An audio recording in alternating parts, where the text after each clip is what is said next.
I knew something was wrong the moment my key didn't fit. It wasn't just resistance, it was final. Cold. Like the house had already decided I didn't belong anymore. I stood there longer than I should have, staring at the lock, my suitcase still in my hand. My heartbeat slowly catching up with the truth I wasn't ready to accept. Because this wasn't just any house. It was my house. And somehow, I had been locked out of it. I'm not the kind of person who scares easily. Life has a way of hardening you over time. Loss, sacrifice, quiet disappointments that settle in your chest like dust. But nothing prepares you for the moment your own child turns a door into a wall. My name doesn't matter. What matters is this: everything I built for him. For my son, Daniel. Even now, saying his name doesn't come with anger. Not yet. Back then, it came with something softer, something heavier: pride. I raised Daniel on my own after his mother passed when he was just 8. Those early years, they weren't easy. He used to sleep with the hallway light on for months, said the dark felt too quiet. So I'd sit outside his room some nights, pretending to read just so he knew someone was there. That's the kind of bond we had. Not perfect, but real. I didn't miss his school events. I worked overtime, skipped vacations, postponed my own life so he could have a better one. When he got into college, I remember standing in the kitchen holding the acceptance letter like it was something sacred. He hugged me that day, tight. "I won't waste this," he said. And I believed him. Years passed. He graduated, got a decent job in marketing, started dressing sharper, talking faster. Life picked up speed for him in a way it never had for me. But he still came home on Sundays, still called me Dad the same way. Or at least, it sounded the same. Looking back, I can see the shifts. They were small, almost invisible. The calls got shorter. The visits became occasional. And when he did come over, he wasn't really there. Always checking his phone, always distracted, like his mind was somewhere more important. I told myself that's just what growing up looks like. Distance, independence. That's what I wanted for him, right? About 3 years ago, I bought the house. It wasn't a sudden decision. It was the result of decades of saving, planning, sacrificing. A quiet dream I never spoke out loud because I didn't want to jinx it. A place with enough space, a backyard, big windows, the kind of home that felt permanent. Worth about $1.4 million. I remember walking Daniel through it for the first time. His eyes lit up, not in a loud, obvious way, but in something more calculating, observing. "This is big, Dad," he said. "It's home," I replied. He smiled, but it didn't quite reach his eyes. That was probably the first red flag. But I ignored it, because he was my son. A year later, things started to change more noticeably. He began asking questions. Casual at first. "Did you ever think about downsizing? Isn't it a lot to maintain on your own? What's the plan long-term with a place like this?" They sounded reasonable. Practical, even. I didn't think much of it. "I like it here," I told him. "It's peaceful." He nodded, but there was something else in his expression, something I couldn't quite name at the time. Not disagreement, not concern, something quieter. Then came Rachel. He introduced her to me like she was already part of the family. "She's different," he said on the phone before bringing her over. "You'll see." And I did see. Rachel was composed, very put together. The kind of person who speaks carefully, like every word is placed exactly where it needs to be. She smiled often, but it felt rehearsed, like she knew when a smile was expected. Still, she was polite, respectful. She brought dessert the first time she visited. Complimented the house. "This place is beautiful," she said, slowly walking through the living room. "It must feel good to have something like this." Something about the way she said something like this stayed with me. I couldn't explain why. Over the next year, Daniel changed faster. He started talking about investments, about smart moves, about building generational stability. It sounded impressive, ambitious, but it also felt distant, like he was speaking a different language now. One evening, while we were having dinner, he said something that stuck with me. "You've done well, Dad, really well. But sometimes holding on to things too long can limit growth." I laughed it off. "You trying to teach me something?" He smiled. "Just saying there are better ways to maximize what you've built." At the time, I thought it was just career talk spilling into conversation. Now I know better. A few months ago, I told him I'd be traveling. Just a short trip, a few days away to clear my head. Visit an old friend. He seemed unusually interested in the details. How long will you be gone? Who's checking on the house? Do you have a spare key somewhere? I remember raising an eyebrow. Why, planning a party? He laughed. Just looking out for you. Looking out for me? Those words echo differently now. The trip itself was uneventful, quiet, exactly what I needed. But something shifted the night before I came back. It was small. A phone call. Daniel. He didn't usually call that late. Hey, Dad, he said, his voice steady. Too steady. Everything okay? I asked. Yeah, just wanted to check when you'd be back. Tomorrow morning. There was a pause. Then, all right. Drive safe. He hung up quickly. No small talk, no warmth, just confirmation. When I pulled into the driveway the next day, something felt off. At first, I thought it was just travel fatigue. You know how your own home can feel unfamiliar after being away?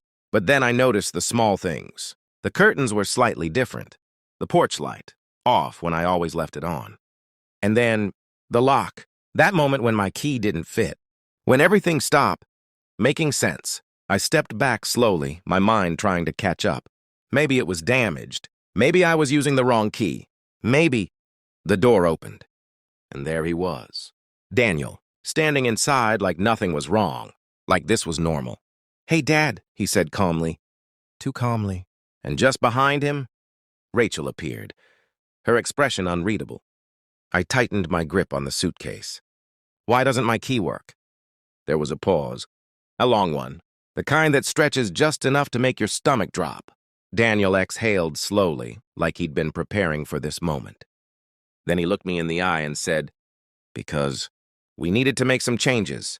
And in that moment, standing on my own doorstep, locked out of the life I built, I realized something I hadn't wanted to see before. This wasn't sudden. This wasn't a misunderstanding. This had been building for a long time, and whatever came next wasn't going to be simple. Changes, I repeated, the word feeling foreign in my mouth. Daniel didn't move aside. He didn't open the door wider.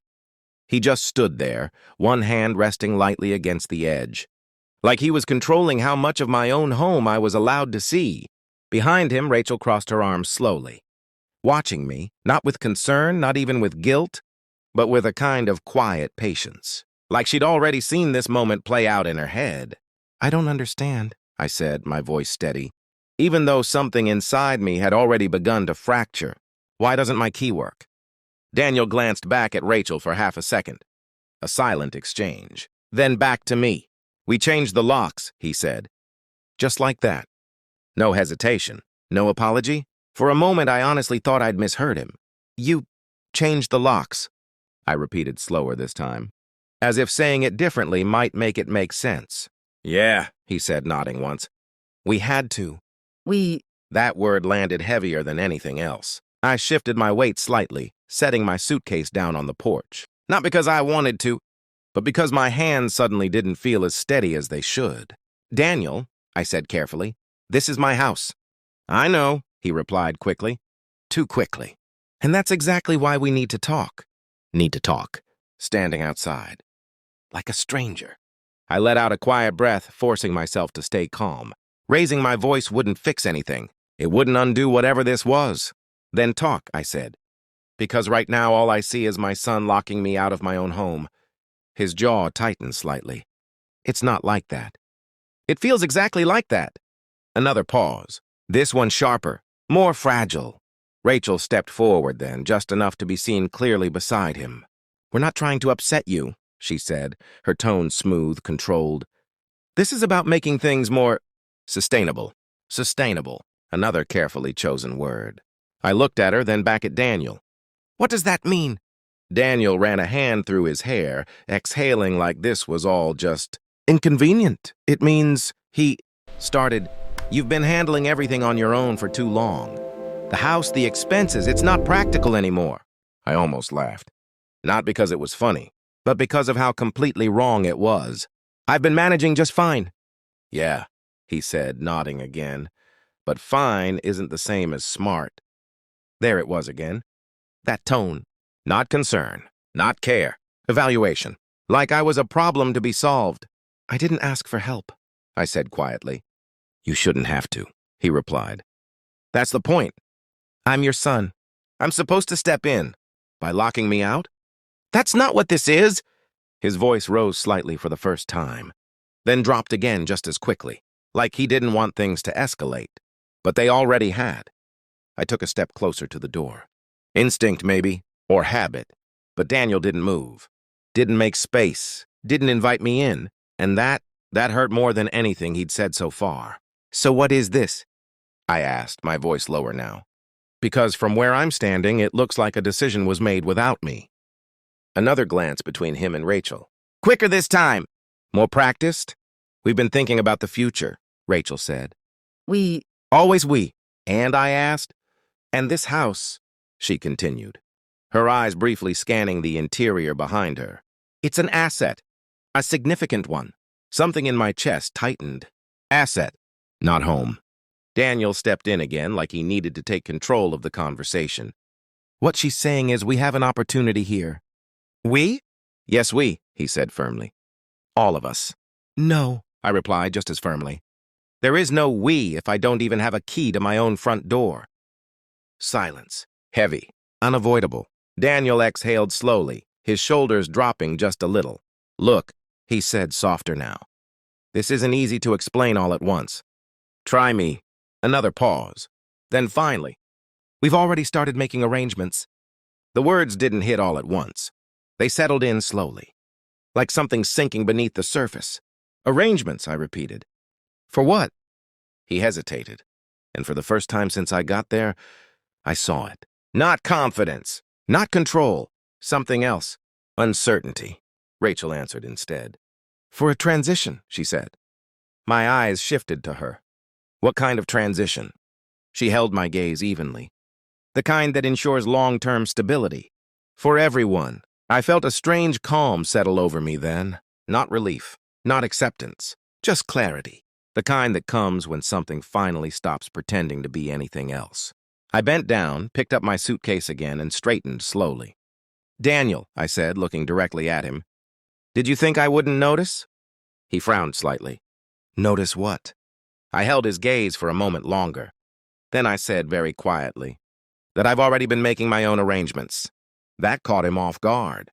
I saw it immediately. What do you mean?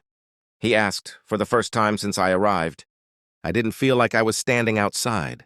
I felt like I was exactly where I needed to be.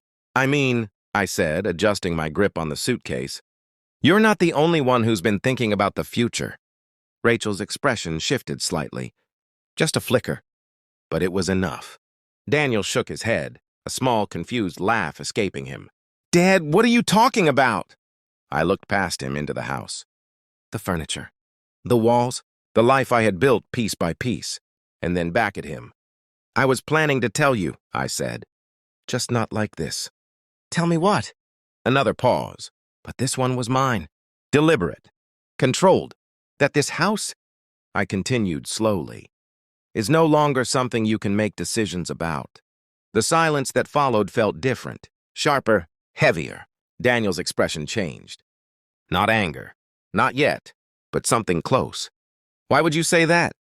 I met his eyes one last time, and then I said, because 3 days ago, I finalized everything. Rachel stepped forward again, her composure cracking just slightly. Finalized what?